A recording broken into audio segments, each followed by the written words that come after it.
वसई ते भाईंदर प्रवास करणाऱ्या प्रवाशांकडून मोठ्या प्रमाणावर फेरीबोटचा वापर केला जातो, पण राष्ट्रीय महामार्गावरील वर्सोवा पुलाच्या दुरुस्ती कामामुळे होणारी प्रचंड वाहतूक कोंडी आणि लोकलची गर्दी लक्षात घेता प्रवाशांच्या सोयीसाठी भाईंदरहून सुटणाऱ्या रोरो फेरीबोटीच्या सायंकाळच्या वेळापत्रकात तात्पुरता बदल करण्यात आला आहे। भाईंदर दरम्यान महाराष्ट्र सागरी मंडळातर्फे रोरो फेरीबोटीची सुविधा उपलब्ध करून देण्यात आली आहे। सुवर्णदुर्ग शिपिंग आणि मरीन सर्व्हिसेस प्रायव्हेट लिमिटेड यांच्यामार्फत फेरीबोटी चालवल्या जातात, तर 33 वाहने आणि 100 प्रवासी अशी या फेरीबोटींची क्षमता आहे।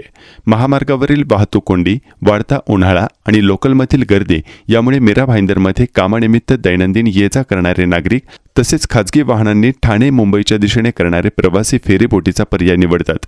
सध्या महामार्गावर वर्सोवा पुलावर रस्ते दुरुस्तीचे काम महामार्ग प्राधिकरणाकडून केले जात आहे, त्यामुळे या भागातील वाहतुकीस अडथळा निर्माण होत असून सकाळ आणि संध्याकाळच्या वेळेस अनेकांना वाहतूक कोंडीत अडकून पडावे लागते।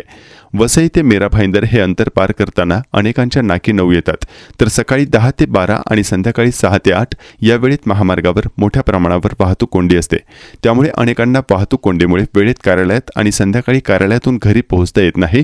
तर अलीकडच्या काळात लोकलमधील वाढत्या गर्दीमुळे वसई ते भाईंदर असा प्रवास करणाऱ्या प्रवाशांना देखील ठरलेल्या लोकलमध्ये चढता येत नाही, त्यामुळे बरेच जण आता रोरो फेरीबोटीचा पर्याय निवडून आहेत।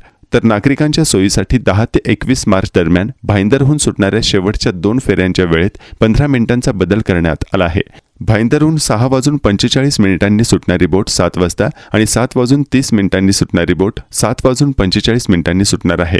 महामार्गावरील कोंडी आणि लोकलमधील गर्दीमुळे अवघ्या 10 ते 15 मिनिटांच्या विलंबामुळे प्रवाशांची फेरीबोट सुटत होती, यामुळे त्यांना पुढील फेरीसाठी 1.5 ते 2 तास वाट पाहावी लागत असे।